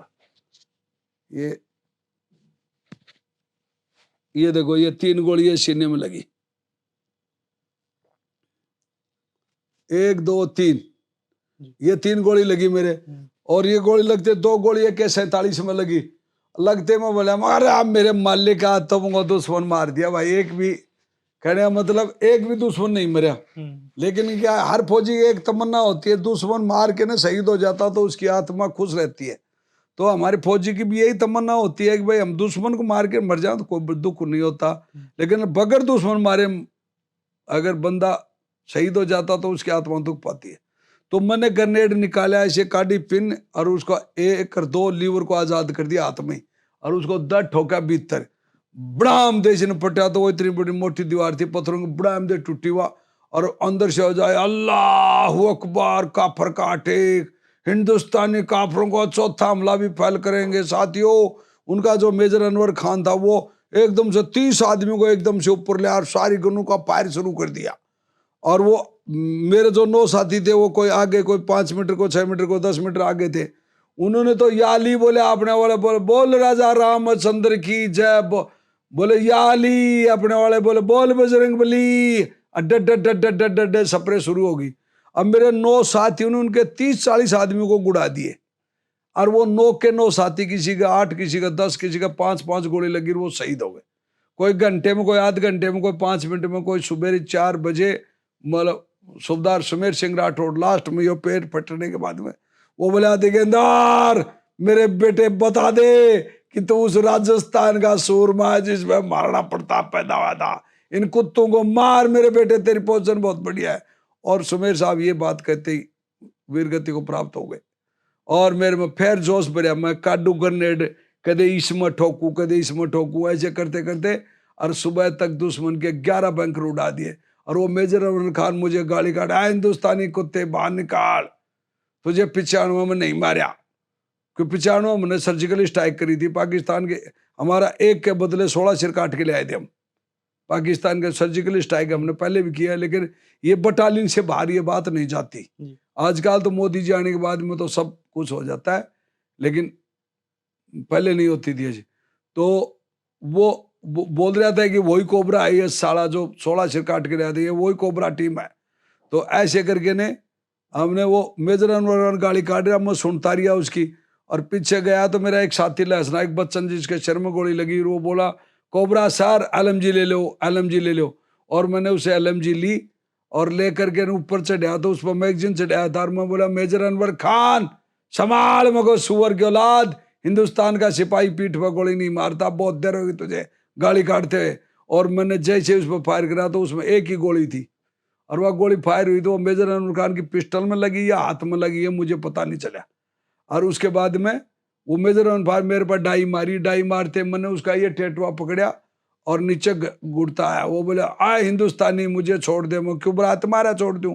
और उसके बाद कमांडो टाइगर काटा और उसके यहाँ चक्कू बैठाया, उसकी मुंडी काटी, भारत माता की जय बोली। उसी टाइम वो अमेरिकी सैटेलाइट मेरी वो डाडी वाली फोटो आ गई और इसलिए मुझे महावीर चक्कर दे दिया भारत सरकार, नहीं तो मेरी साइटेशन तो कुछ और ही लिखी हुई थी। और चीफ ने भी कहा था कि ये वही बंदा है दिगेंद्र जी से मैं फेस टू फेस मिले हूँ। मलिक साहब ने भी कहा है कि ये वही बंदा है जिसने बोले मैं तो परमवीर चक्र की सिफारिश करना था इसकी, लेकिन इसको महावीर चक्कर दिया। पामो को सर मैं तो को मेडल के लिए गया ना, को बात ना, आपने मेडल दे दिया तो भी खुश हूँ, और भाई नहीं देते तो भी खुशी था, मैं तो अपने देश के लिए लड़ा था। उसके बाद वहां से मेरे शिव साहब आया और वो एकदम से जोर जोर से दिगंदर मेरे लाल चले गए रा मेरा बौरलाल, रा मेरा गुप्ता, रा मेरा वो मगो साहब धैर्य, युद्ध क्षेत्र है मगो साहब धैर्य। अरे बोले मेरे दिगंदर बेटे, अरे बोले 9-10 से तू एक बच्चा है, बोले ओ दिगंदर मेरे। उसने जैसे बात भरी खोनाई पिचकारी आई, अरे बोले बोले बेटे तू भी बुरी तरह जख्मी है। मगो हाँ साहब छोटी मोटी लग रही है। बोले प्राउड माई सन, आज पूरा देश फर्स्ट विक्ट्री ऑफ कारगिल वार की पहली जीत का जश्न मनाएगा। आज 13 जून को पूरा विश्व देखेगा बेटा, आगे टू राजरीफ ने झंडा गाड़ दिया और वो सबसे बड़ा खुशी का पल था हमारा। और उसके बाद वहां से मेरे को उठाया गया और मैं नीचे ले गया, वहां से श्रीनगर हॉस्पिटल में आया तो देश का प्रधानमंत्री मतलब मेरे को थप्पी मार के बोलता वाह रे मेरे कलयुग के कर्ण बली, तना 48 मारे, वाह मेरे कलयुगी भीम तना 48 मारे, शाबाश बेटे बोले। तो मामू को है तो वो डॉक्टर पूछता है कि बोले बेटा तेरे को पता नहीं। मुझको सर हम तो ठोकते ठोकते हैं, पता तो और ही कोई करता है। उसके बाद में हमारे को हॉस्पिटल श्रीनगर में रखा, वहां से पूना गया, कोमा में रिया 7 दिन और 7 दिन बाद में कोमा से बाहर आया। 14 अगस्त की रात को chief of the army staff Ved Prakash Malik sahab गए और उन्होंने मेरे को सलूट मार के बोला प्राउड माई सन, आज हिंदुस्तान की तरफ से तुझे वीरों का वीर महावीर चक्कर से सम्मानित किया जाता है। मुझे गर्व है मेरे बच्चे कि तो एक सोल्जर जिंदा होते हुए सीने पर महावीर चक्कर लगाएगा और हम देखेंगे और तेरे को प्राउड फील करेंगे। बेटा शाबाश बेटा, धन्य हो तेरी माता पिता, धन्य हो वो धरती, तेरा जैसा सूरवीर पैदा हुआ और टू राजरी पूरी भारतीय सेना की इज्जत बचाई। शाबाश मेरे बच्चे। उसके बाद में मतलब 15 अगस्त को डिक्लेयर होगा महावीर चक्कर, 26 जनवरी को राष्ट्रपति भवन में राष्ट्रपति के.आर. नारायण ने हमारे को मेडल लगाया। हमारे माँ बाप भी जिंदे थे उस टाइम पे, पूरा परिवार पूरा देश को खुशी हुई कि भाई नायक दिगेंद्र कुमार को महावीर चक्कर से सम्मानित किया गया। ये हमारी छोटी सी सिपाही की छोटे से मुंह से छोटी सी कहानी है। सर ये बेहद मतलब गौरव की बात है सर, ना केवल हमारे लिए बल्कि पूरे राष्ट्र के लिए कि आपको महावीर चक्र मिला और आपने जिस तरह से पहली जीत कारगिल में दिलाई जी भारत जी, को। First victory of Kargil. Sir अभी जैसे आपने बातचीत में बताया कि उस समय भी आप लोग दुश्मन के क्षेत्र में गए और दुश्मनों को जिस तरह आपने बताया कि सर्जिकल स्ट्राइक उस टाइम भी हुई थी। तो हाँ सर मैं उस टाइम का भी कोई किस्सा जानना चाहूँगा, क्या ऐसा हुआ था कि सर्जिकल स्ट्राइक के लिए आप लोगों की यूनिट को वहाँ भेजा गया? देखो हमारी यूनिट वहीं थी, एक ढोलक पोस्ट था हमारा और लसदत था तो, और वहाँ सोना पिंडी नाम की जगह थी, तो वहाँ हमारी पेट्रोलिंग चलती थी रात को। तो हमारे पेट्रोलिंग में जाते तो पाकिस्तानी कमांडो आया रहा, हमारे एक नायक करण सिंह था, तो उसका वो सिर काट लेके पीछे पीछे पीछे था वो, तो वो धोखा कराया हमारे साथ उन्होंने। तो फिर हमारे सीओ साहब था कर्नल यूके दार, तो बोलता दिगेंद्र तुम अपने आप को बहुत बड़े तुर्रे का समझते, पाकिस्तानी तो तुम कुछ नहीं समझते थे। मुझको नहीं साहब ये कब कहा, दुश्मन को तो कभी कमजोर समझना नहीं चाहिए। तो बोले वो तुम्हारा सिर काट लेगा तुम क्या करोगे? मुझको सिर क्या बदले सिर साहब? तो बोले मैं तो परमिशन भी नहीं दूं और ये भी कह रहा हूं कि बदला लो। मुझको साहब आपकी परमिशन जरूरत ही नहीं है हमारे को। बोले तो फिर मैं भी चलूंगा। मुझको आप किससे लोगे? बोले उस भगवान से लूंगा परमिशन, मैं किसी से नहीं हूँ, कोई ब्रिगेड कमांडर को रिपोर्ट नहीं दूँ, किसी को नहीं दूँ, तुम्हारे साथ चलूंगा बेटा। हमारे सीओ साहब कर्नल यूके दार हमारे साथ में गए और हम 16 जवान गए और 16 सिर काट के ले आए पाकिस्तान के। और उसके बाद में एक मनातर उधर दब्बा दग हमारे पोस्टों पर अटैक आया, हमने सब के सब अटैक फैल गए और ये पहली सर्जिकल स्ट्राइक थी। लेकिन हमारी बटालियन से बाहर ये बात नहीं गई, आज भी हमारे वो ब्रिगेडियर साहब है कर्नल यूकेदार, आज भी बोलते हैं, वो उन्होंने कहा जब मैं ये बात बता रहा हूँ नहीं तो मैं बताता नहीं, क्यों हमने कसम खाई थी मंदिर के सामने कि हम कसम खाते हैं कि ये बात किसी को, अपने पत्नी को, बच्चों को भी नहीं बताएंगे। सर्जिकल स्ट्राइक सीक्रेट मिशन होता है, हम नहीं बताते। और आजकल तो भाई बहुत कुछ होगा, देश में बहुत कुछ खुल्लम खुल्ला हो रहा है, तो इसलिए हमने बता दिया ये बात। सर मतलब काफ़ी उस टाइम भी सर्जिकल स्ट्राइक हुआ करती थी। हम लोग भी ने कभी सुना नहीं था क्योंकि ये जो क्योंकि ये फौज की सीक्रेट बातें होती हैं। जी, तो और भारतीय सेना वर्ल्ड के अभी टॉप में है, जी, भारतीय सेना। और हमारी बटालियन इंडियन आर्मी की सबसे टॉप बटालियन 2 राजरीफ, जिसके पास 5 महावीर चक्कर हैं और एक जिंदा में बैठा, 4 मरणोपरांत मिले थे। जी, 1947 का फर्स्ट महावीर चक्कर जिंदा ओलदार चुनाराम फगेड़िया, वो भी मेरे जिले का, मेरी प्लाटून 8 का और 2 राजरीफ का था।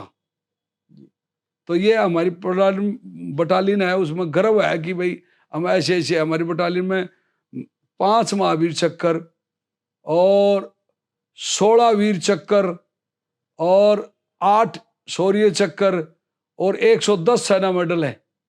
बहुत गर्व की बात है सर ये हाँ, हम लोगों के लिए भी। हाँ। सर मैं एक और अब चीज़ उसका ज्यादा भी हो गए होंगे, मैं तो बहुत दिन रिटायर हुए उसके जी, बाद में। और कीर्ति चक्र भी है, जी, जी, शायद 4 है, 5 3-4 कीर्ति चक्र भी है। जी। हाँ। सर एक चीज़ और मैं जानना चाहूँगा जब कारगिल वॉर हुआ, जी। उस टाइम जो हालात थे और आज इंटरनेशनल बॉर्डर पे जो हालात हैं, हम्म। सर कैसे देखते हैं आप उन उन हालातों में क्या बदलाव आया है? जो हमारे दुश्मन हैं, विशेषकर अगर हम बात देखो अभी अभी ताजा, अभी 2-3 महीने, 4 महीने, 6 महीने से अभी जो हो रहा है ना, ये हालात है, जी, ये दुश्मन को ढील दे रखी है अपन ने। और ये ढील का कारण क्या है कि पूरे विश्व में ये हो रहा है कि भाई इंडियन आर्मी के तो एक्स सर्विसमैन और भारतीय राजनीतिक आपसी में झगड़ा कर रहे हैं। यानी कोई तो OROP 2 के बारे में झगड़ा कर रहा है, OROP 1 के बारे में कर रहे हैं, और यहाँ के नेता वो जवानों की बात नहीं मानते। और दूसरी एक अग्निवीर के बारे में बहुत बड़ा मुद्दा उठा रहा गया है। तो दूसरा देश सोचता है कि ये अग्निवीर के मायने असली तो शेर नहीं जाते भर्ती होने के लिए, क्योंकि पहले तो मतलब लाख आदमियों से 2 बच्चे छड़ते थे। और अब अग्निवीर है, बोले अग्निवीर है तो टॉप पर नहीं जाते, वो टॉप पर बच्चे होंगे ना, वो अग्निवीर में नहीं जाएंगे। वो जाएंगे जो कमजोर है, उनसे कि कहीं ने 5-10 लाख रुपए तो लेकर आएंगे यार अपन, तो वो पैसे के लोग भी जाएंगे। और जो अग्निवीर में वो जो पहले वाले हमारे जैसे भर्ती होते थे ना, वो नहीं जाएंगे अभी अग्निवीर में। जब तक परमानेंट नहीं होगी ना ये, तो हमारी फौज का स्टैंडर्ड इसमें डाउन होता है। और मैं बताता हूँ कि 6 महीने ट्रेनिंग वाला जवान, अब मेरी 14 साल नौकरी, 7 course, high grading, best student, best commando of the Indian army, Maharana Pratap वीरता पुरस्कार में, मानते हो? हुँ, तो ये जो पहले के मेरे मेडल रखे हुए हैं, कई मेडल, ये देखो ये सेना मेडल, ये सब मेडल है ना, ये पहले के मेरे मेडल हैं जो कारगिल लड़ाई से पहले मुझे मिले हुए थे। तो कोई मेडल किसी को ऐसे ही कोई थोड़ी दे देता हो, कुछ करता होगा, पसीना खून बहाता होगा, तभी तो मेडल देता है। उसके गले में जब मेडल डालता है, आज हमारी विनिश फोगाट है, वो ओलंपिक के अंदर देश का दिल जीता है उस बच्ची ने। विनिश फोगाट ने दिल जीता है। अगर 100 ग्राम वजन, अगर वहां मैं होता कोच, तो उसका 100 ग्राम वजन कम कर देता, चाहे उसका ब्लड काटना पड़ता मेरे, और वो ओलंपिक में गोल्ड मेडल लाती।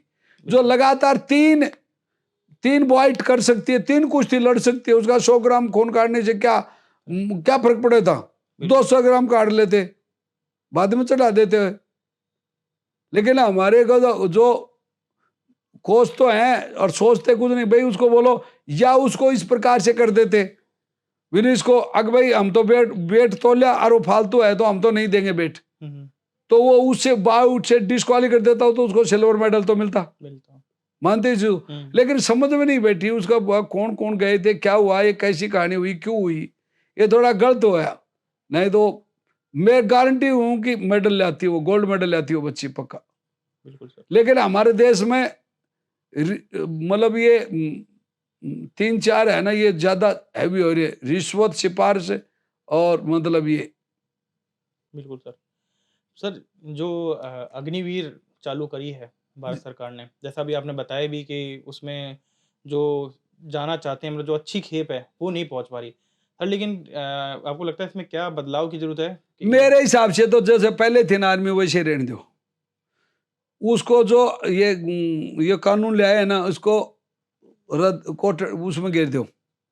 विदेशों की ओट मत करो, जी करो तो इजराइल की करो। फिर अगर इजराइल का एक शिवलिंग आदमी मार दिया, उन्होंने कई हजारों मील जा करके उनके बंदरगाह को उड़ा दिया बिल्कुल सर। है। तो हमारे अभी 4-5 दिन पहले काल 2 सैनिक शहीद हुए, हम्म, और ये पता है कि कौन करवा रहे हैं, मालूम नहीं है सही बात है सर। किसने करे है, पाकिस्तान ने। हम्म, तो वो फिर आपने भी ठोको ने भी तरे, वो तो मारते रहेंगे, इधर आएंगे मारेंगे। देखिए हिंदुस्तान में जनसंख्या 140 करोड़ है, क्या फर्क पड़ता है, तो ऐसे ही मरने के लिए पैदा हुए हिंदुस्तानी। तो लोग ये कहेंगे अब हमारे को। लेकिन मैं ये कहना चाहता हूं कि जब हमारे 2 शहीद हो गए बच्चे, तो उनके 200 करो ना, बिल्कुल अपने पास में फौज नहीं है क्या?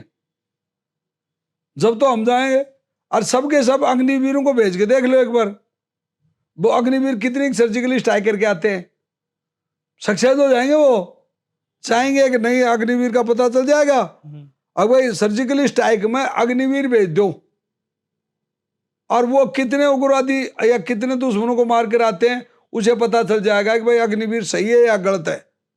और एक टीम वो भेजो जो पुराने सोल्जर है, वो भेजो जिसकी 10 साल नौकरी है, 8 साल है, 6 साल है, उनको भेजो, और एक अग्निवीरों को भेजो, और फिर देखा पता चल जाएगा, दूध का दूध पानी का पानी हो जाएगा। मानते इस चीज को? बिल्कुल तो बिल्कुल सर। अग्निवीर तो ये एक बहुत घटिया सोच है। बगैर किसी को पूछे, जो युद्ध के वेटरनर्स थे ना, जो युद्ध लड़ाई लड़े हुए फौजियों से पूछना था कि आप इनमें यंग ब्लड, यंग जवान चाहिए या पुराना आदमी।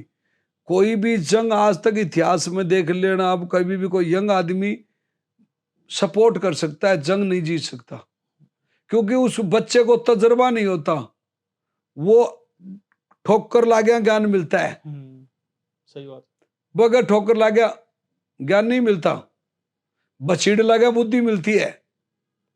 कोई कह गया ऐसे ही मिल जाए ना, ऐसे नहीं मिलती। हमने श्रीलंका में लड़ाई लड़ी, और कई जगह नागालैंड फलानी जगह कई जगह हमने कई कई ऑपरेशन में, और जो 72 घंटे तक 108 घंटे तक हम जंगलों में जो खाती रही थी, पड़े रहते थे। तो वो तकलीफ बर्दाश्त का मादा पैदा करना कमांडो में, 6 महीने में क्या तकलीफ बर्दाश्त कर लेगा भाई, वो क्या सीख लेगा है? सही बात। कुछ भी नहीं होता। तो वो चीजें जरूरी है कि भाई एक ट्रेंड सोल्जर और ये होना चाहिए। सर जैसे बात सर्जिकल स्ट्राइक की करी, और ये बात यह है कि 13 लाख आर्मी है, 13 लाख आर्मी के ये बोलते हैं कि इनकी सैलरी बहुत ज्यादा है, फलानी ज्यादा है। तो पूरे देश के अंदर पेट्रोल और डीजल बिकता है, इस पे 1 पैसे फौज के नाम से ले लो, और वो 1 पैसा ही बहुत है, 1 पैसा।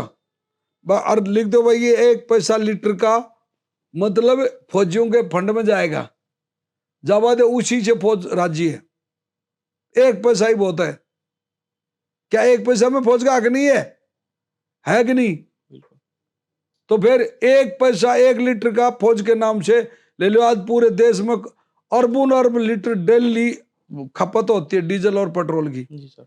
तो वो 1 पैसा 1 लीटर का आराम से हर आदमी दे देगा, अगर ये फौज के नाम से है, बिल्कुल। वो फंड हो जाएगा। क्या प्रॉब्लम है? और जीएसटी तो आजकल इतनी भयंकर लगा दी कि कुत्ता बिल्ली खच्चर घोड़ा जानवर सब पशु पक्षी भी जीएसटी देते बेचारे। तो फिर पैसे की तो कोई कमी है ही नहीं।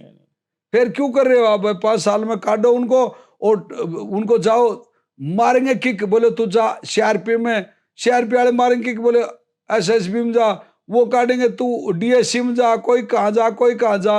ये बुरी हालत कर रही है। वो फौजी की इज्जत नहीं, उसके माटी मिला रहे। आज जो फौजी सैनिक की इज्जत है ना, उसकी इज्जत है। अग्निवीरों का रिश्ता भी नहीं होगा, मैं गारंटी से कह रही हूँ, कोई भी नहीं करेगा, उनका रिश्ता नहीं करेगा।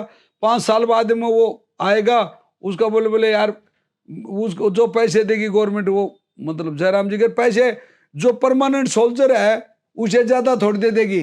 सही बात। दे देगी क्या? तो फिर इसका मतलब परमानेंट सोल्जर से भी अन्याय हुआ। ये कह रहे हैं कि भाई 21 लाख 11 लाख 15 लाख रुपए देंगे, तो उस फौजी को पद तो सारे के सारे आ जाएंगे इतने रुपए लेकर के। भाई तुम लो भी तो दे रहे हो, सही बात। रिश्वत दे रहे हो फौजी को, ले रिश्वत दे रहे हो, तू जा, तो वो सबके सब आ जाएंगे, तो वो फौज में रहेगा कौन है? तुमने सिस्टम ना 5 साल बाद में अब वो बोला 50% 75, वो कहेंगे हम तो नहीं रहे हैं, वो क्या मैं जाऊंगा, वो क्या मैं जाऊंगा, तो रखेगा कौन वहां? सही बात। तो वो डिफिशिएंसी पूरी कैसे होगी? ये गलत है कानून। ये जो कानून अच्छी थी, चाहे अंग्रेजों की थी चाहे किसी की भी थी, जो आर्मी में बनी हुई थी कि भाई 15 साल बाद में कभी भी आओ, 15 साल में आओ, 21 साल का 17 16 साल का भर्ती हो, और 15 16 और 15 31 साल होगा, 31 साल के बाद में तुम बढ़िया बढ़िया नौकरी दे देना, 15 साल का तजर्बा भी हो जाएगा और आपको बढ़िया आदमी मिल जाएगा, तजर्बाकार भी मिलेगा, और फौज में भी जवान का जवान रहेगा। 31 साल का कोई बूढ़ा थोड़ी होता है। और जितने भी खिलाड़ी बने हैं अपने, ओलंपिक तक खिलाड़ी बने, वो 30 32 35 साल में टॉप खिलाड़ी बने। टॉप जवानी तो 30 35 साल में आती है, और ये 25 साल को टॉप समझ रहे हैं। ये कौन सा न्याय हुआ? जी बिल्कुल सर। मेरे हिसाब से तो ये नहीं है भाई। मैं तो ये चाहता हूं कि फौज से, मैं तो कई बार रिक्वेस्ट करा मोदी जी कि अग्निवीर को हटा दो। आपको दिल से, हमने आपको पहले भी वोट दिया था और आगे भी वोट देंगे, अग्निवीर को हटाओ आप। अग्निवीर को हटा दे। 38 लाख फौजी हैं, 42 लाख फौजी हैं एक्स सर्विसमैन, आपको धन्यवाद देंगे। और ये OROP 2 को सही तरीके से लागू कर दो। ये दो ही बीमारी हैं, और ये मतलब एक फौजी 50 आदमियों से दोस्ती रखता है, तो अब देख लो 50 आदमी को दोस्ती करने पे आपको कितना फायदा होगा। 38 लाख हैं तो वो डायरेक्ट मतलब कई करोड़ वोटों को कवर करते हैं। तो हम तो यही चाहते हैं मोदी जी, हम आपको वोट दिए थे, राजी होकर के रेवाड़ी में रैली करी थी, हमने आपको तन मन धन से सपोर्ट करा था, और आपको 2 बार नहीं 3 बार जिता दिया है। तो मेहरबानी करके हमारी एक रिक्वेस्ट है कि आप अग्निवीर को समाप्ति कर दो, इसका झगड़ा ही बोलती बंद कर दो। इसमें कोई मूछ नहीं कटेंगे किसी की भी, भाई कर दिया भाई, जनता ने कह दिया, फौजियों ने कह दिया, भाई हमने लागू किया था भाई फायदा के लिए, और ये फायदा हम लेना नहीं चाहते, तो कोई बात नहीं। सर जब कारगिल वार हुआ सर, जी उस जी समय अगर बात करें हथियारों की, जी जी तो किस तरह के हथियार थे और आपको सबसे पसंद कौन सा था हथियार सर? देखो, सबसे पहले सपोर्टिंग में तो जो बिफोर्स गन थी ना, जिसका कई हुआ था, बोले ये है, वो बहुत तगड़ा काम किया था उसने, बिफोर्स गन ने कारगिल में। बिफोर्स गन का बहुत था, आर्टिलरी में बिफोर्स गन बहुत तगड़ा हथियार था।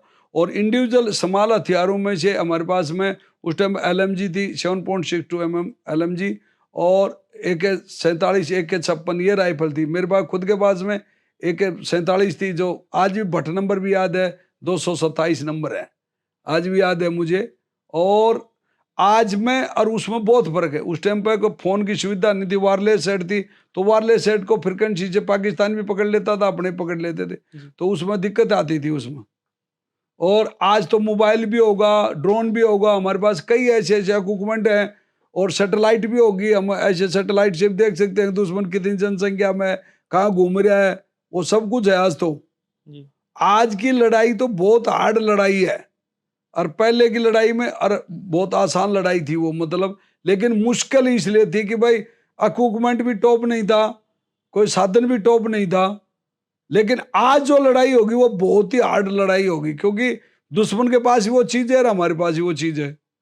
तो अब तो बहुत शातिर दिमाग ही होगा ना, वो ही सक्सेस होगा भाई।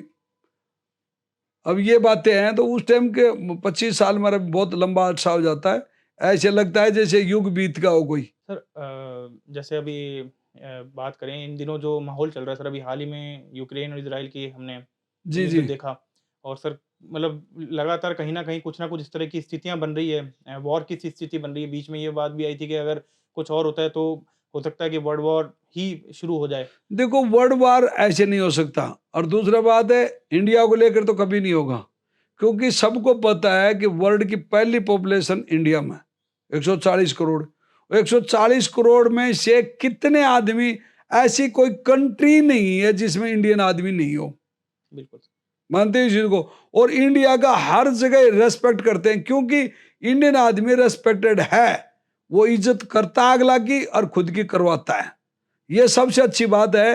हम कहीं वहाँ कांगो गए थे, तो वहाँ इंडियन को ऐसे इंडियन इंडियन इंडियन ऐसे बोलते थे, तो वो बहुत खुशी होती थी, वो ऐसे हाथ से सलूट करते थे हमारे को, तो बड़ा भाई ये अच्छा आदमी, क्योंकि हम सभ्यता से बात करते हैं अगला से, और अब उसको रेस्पेक्ट देते हैं, तो क्यों नहीं देगा। एक जानवर को भी प्यार से पुचकार के ना उसकी सेवा करी जाए तो वो जानवर ही नहीं भूलता, तो वो इंसान तो बहुत बड़ी चीज है। और दूसरी बात ये है कि अब जैसे बांग्लादेश में हो रहा पंगा, ऐसे हो रहा, तो हमारे देश में ऐसा नहीं हो सकता, क्योंकि हमारे इंडियन जो यहाँ जो लोग भड़काते ना, हिंदू मुसलमान सिख ईसाई, ये भड़कने वाले नहीं है हमारे। और हमारे वाले जो हैं, अब राजस्थान के मुसलमान तो इतने कट्टर हैं, अगर कोई भी अगर ऐसे कहे कि भाई हम मुसलमान एक हो जाएं, तो उनको वो मुसलमान ही मुसलमान को मार देगा, क्योंकि हमारे सबसे ज्यादा फौजी मुसलमान राजस्थान के हैं फौज में। क्यों, हमारे साथ में नौकरी करते थे, वो कहते थे, तो हम मजाक करते थे ऐसे, वो को यार जैसे अगर ऐसे जातिवाद युद्ध होगा तो बोले बोले पहले अपने वालों को ठोकेंगे ना, तुम दोबारा नहीं करे, सुख की चैन की जिंदगी तो जी लेंगे।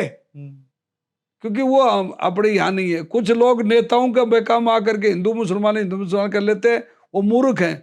और मूर्ख भी नहीं, वो चातर हैं कि वो सोचते हैं कि ये मर जाएंगे और आप फायदा उठा लेंगे। क्यों, हमारे देश में गद्दारों की इज्जत ज्यादा होती है। जो पहले गद्दार थे ना उस टाइम पे, तो उनको ना, जैसे तात्या टोपे था, उसके बच्चों को तो बेकार बेचारे, उनके परिवार तो भूखा मरता मरा, और जिन गद्दारी करी वो जो राज कर रहे हैं इस देश में। तो ये देश में ऐसा होता है। तो यहाँ वो यही सोचते हैं, और उनकी जनसंख्या बढ़ गई है गद्दारों की, तो वो सोचते हैं कि आप सिर्फ बढ़ा देंगे और ये शेर जाति खत्म हो जाएगी, गिदड़ हो जाएंगे फिर ज्यादा। लेकिन वो असंभव है। अब की बार शेर भी पढ़ा लिखा होगा, पहले शेर अनपढ़ थे जी। जो धोखे में आ जाते थे। पहले कुएं में देख के नहीं शीशा पानी को, और शेर छलांग मार देता था। लेकिन आजकल शेर पहले पत्थर मारता है तो पानी के अंदर वो प्रतिबिंब हट जाती है। आजकल के शेर थोड़े पढ़े लिखे, तो अब पढ़े लिखे शेर तो शिकार को टेक्निकल हैंडल करेगा। तो ऐसा नहीं होगा कि भाई कोई हिंदू मुसलमान लड़ाई हो जाए, नहीं, असंभव है, ये बातें नहीं है। और लोग इतना वीडियो यूट्यूब पर इतना बकवास करते हैं, हिंदू को ऐसे मारेंगे, मुसलमान ऐसे मारेंगे। मैं क्यों मारेंगे भाई, क्यों मारेंगे, मेरे को बताना, हमने किसका क्या। अरे भाई हिंदू ऐसे मर जाएगा क्या, और किस बात की लड़ाई करेंगे। उनको पता नहीं कि लड़ाई होगी तो टींड सी तो बटे नहीं। कारगिल लड़ाई के मायने हमारे 559 आदमी शहीद थे, उनके तो नाम लिखो, हजारों आदमी शहीद हुए थे, उनकी तो डेड बॉडी भी आज वहां पड़ी है। 25 साल हो गए उनकी डेड बॉडी उठाना नहीं। हमारी तो डेड बॉडी भी आ गई, वहां मूर्ति लगा दी नहीं, उनके बच्चे बड़े बड़े हो गए, और उनको हर साल हर आदमी सम्मान दे रहा है। अब 25वीं वर्षगांठ पे नाम बिल्को कारगिल के नाम से रैली काटी, हजारों हजार लाखों लाख लोग उन शहीदों का मेला भर रहे हैं, उनको याद करते हैं भाई देश पर कुर्बानी दी है। वो को जाति धर्म नहीं देखते। नेताओं को वोटों के लिए जाति धर्म चाहिए, और बिना जाति धर्म नेताओं को वोट नहीं देंगे। वो कहेंगे तू जाति का, मैं तेरी जाति का वोट दे, और तू मेरा धर्म का मुझे वोट दे। तो वो तो चूतिया बनाने का तरीका तो उनके पास ऑलरेडी है, और वो बनाते आए और बढ़ते रहेंगे, और जनता देती रहेगी। क्योंकि मेरा खुद का डायलॉग ही, भगत आदमी दुख पाता है, करता है मौज लफंगा, और जमाना है बिल्कुल बेढंगा। सारी दुनिया भर के अंदर आज इतना पाप हुआ, चोरी चोरी नहीं हुआ, बिल्कुल साफ साफ हुआ। अरे पाप के पश्चाताप कहीं नहीं पश्चाताप हुआ, अरे कचहरी में जाकर भी नहीं इंसाफ हुआ, क्योंकि मामा थानेदार डिप्टी साले का बाप हुआ, एमएलए बहने हुआ, मिनिस्टर खुद आप हुआ, होकर के लंबरदार वो मजलूम तो चुपचाप हुआ।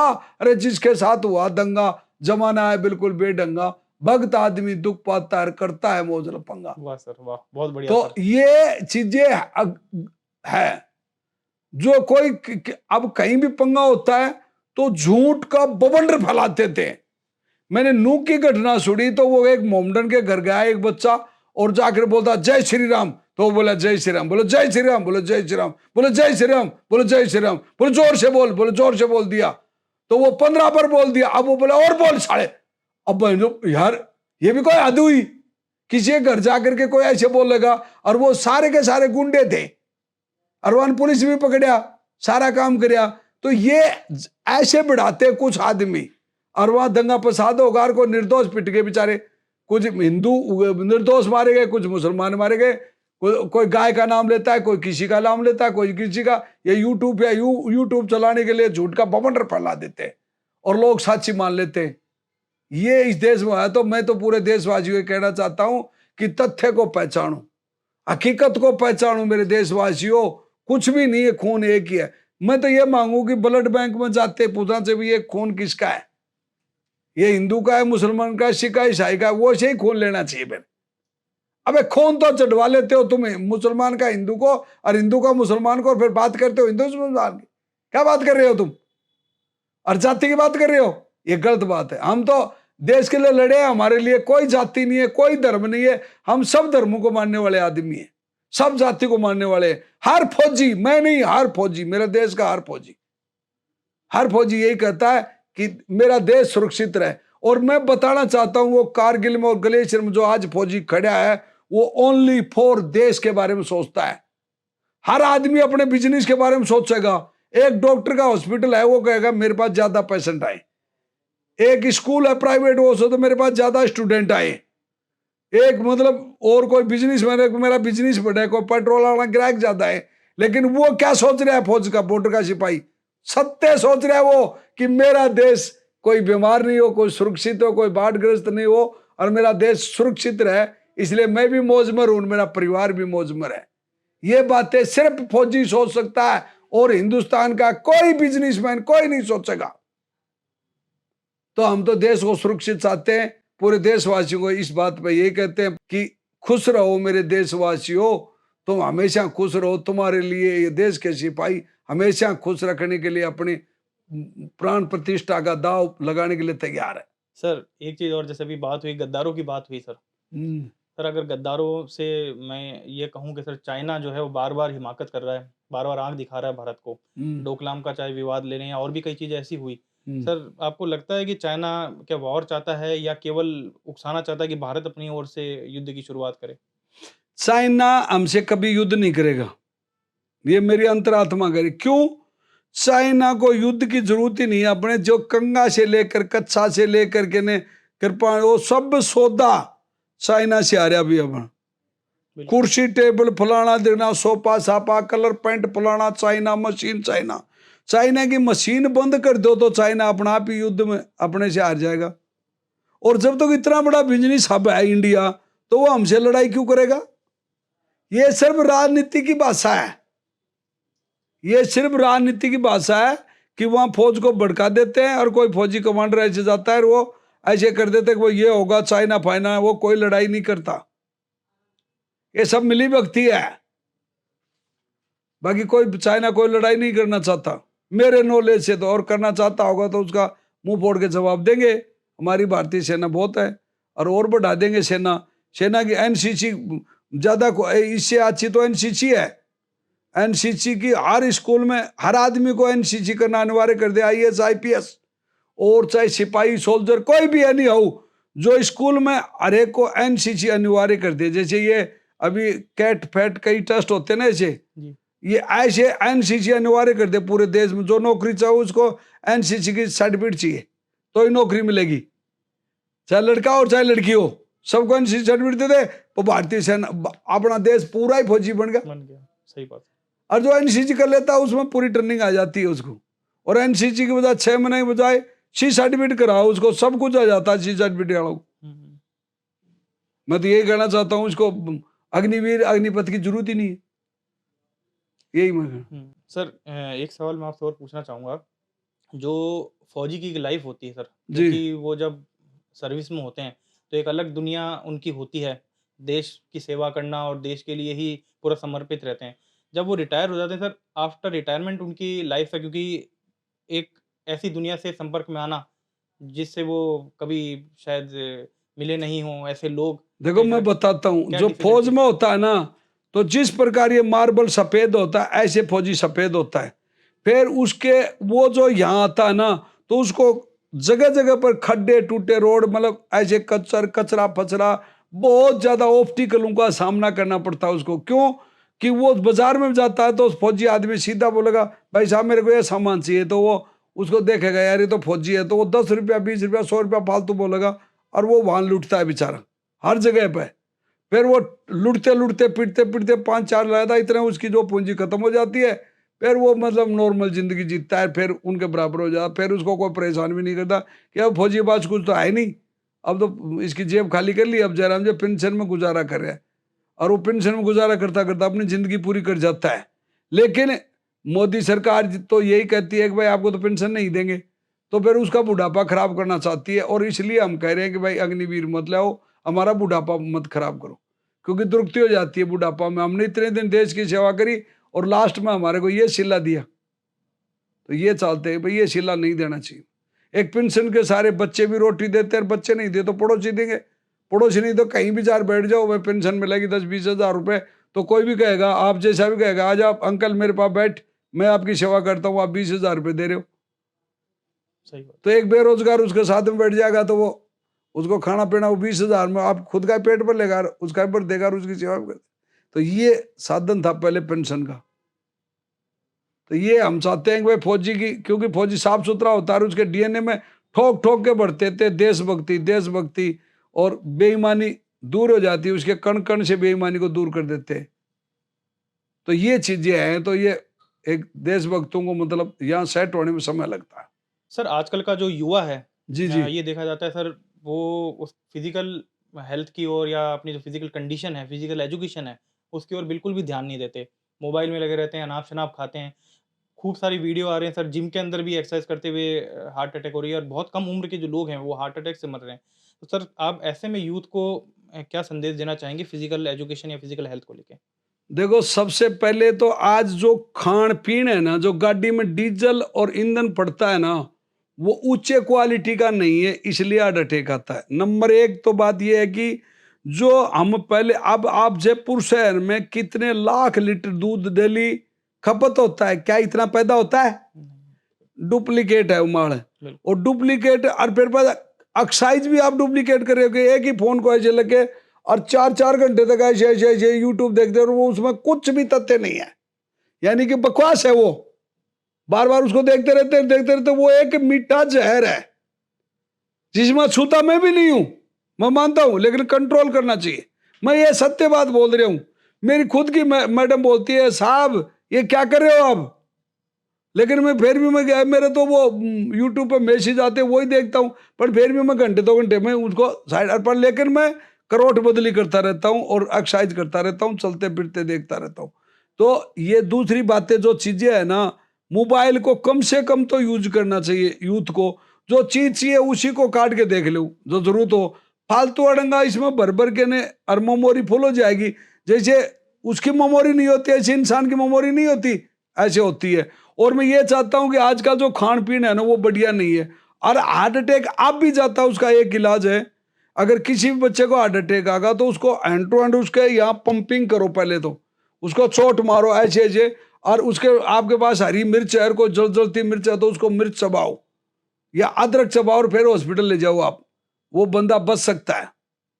ये मैं सलाह देता हूं पूरे देशवासियों को कि सबसे पहले मिर्च को चबाओ, अगर सही से, और अगर दर्द हो रहा है तो मिर्च को दबाओ, जिससे खून पतला हो जाएगा ऐसे करके ने, और फिर भी नहीं होता तो उसको यहाँ पंपिंग करो, उसको कोई भी आदमी मारो, उसको यहाँ चोट मारो इस प्रकार से ऐसे ऐसे, या छाती पे यहाँ पर, क्यों? तो उसे ब्लड सर्कुलर करेगा और बंदा बच भी जाता है इसे। और खान पीन पर ध्यान रखना चाहिए, और बाएं करोट खाना खाने बाद में बाएं करोट सोना चाहिए। कई बंदे क्या होते हैं, उसको करोट का नहीं, सुर का ही ज्ञान नहीं है। इंगला पिंगला और सुषमा 3 सुर होते हैं, एक सूर्य सुर और एक चंद्रमा सूर्य, और दोनों मिक्सअप होते हैं। जैसे बरसात का मौसम में, अब बरसात का मौसम तो दोनों सुर चलते हैं, तो समझ लो सुषमा चल रहा है, और इंगला और पिंगला, इंगला वाली सूर्य और चंद्रमा, 2 सूर्य। तो खाना खाने के 1-1.5 घंटे तक तो आपको पानी नहीं पीना चाहिए और बाई करोड़ सोना चाहिए, और उसके बाद में रात को कोई भी करोड़ सो आप। खाना खाने के बाद थोड़ा बहुत टहलना भी चाहिए, चाहे 10 कदम, 13 कदम, 20 कदम डोलना चाहिए, और हार्ट अटैक का ये ध्यान रखना चाहिए। तो हमारा बच्चों का और यूथ का बचाव हो सकता है। और बच्चे हैं तो दबा के पीटी करनी चाहिए, एक्सरसाइज करनी चाहिए, जिम करना चाहिए। ये चीजें करोगे तो बॉडी बनेगी। आप क्या सोच रहे हो कि कमांडो के अंदर ऐसे ही बना था क्या? इस प्रकार की बॉडी हो जो सामने देख रहे हो आप, ये बॉडी 1999 की है, तो लेकिन ये 250, 300 पुशअप करता था। मैं ऐसे पुशअप करता था और अपने आप को बोलता था इसको पकड़ के देखो भाई, यहाँ से खाल पकड़ भी ले, यहाँ 6 पैक थे, कोई पकड़ नहीं सकता था। तो वो एक्सरसाइज के बगैर, आज ओलंपिक में जो बच्चे गए वो कितनी एक्सरसाइज करते हैं। ऐसे ही ओलंपिक में चले जाए क्या?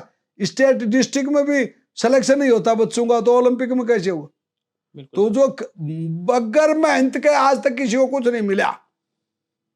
कहा महाराणा प्रताप का बच्चा अमर सिंह ने घास की रोटी खाई थी, तो उसने मेहनत करी तो आज दुनिया याद करती है उसको और उसके बच्चे को।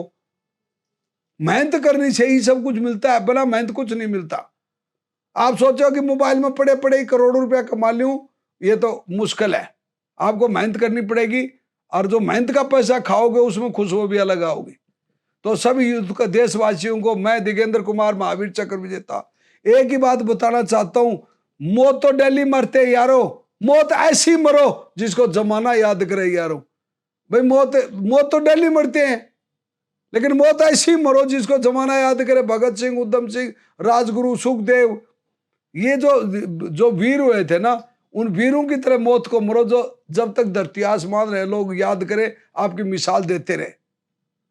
तो मैं पूरे देशवासियों से हाथ जोड़ के एक ही विनती करता हूं कि हार्ट अटैक से बचने के लिए अपनी एक्सरसाइज ज्यादा से ज्यादा, फैट को कम करो और एक्सरसाइज करो दबा के। जय हिंद, जय भारत। पूरे देशवासियों को ढेर सारी शुभकामनाएं।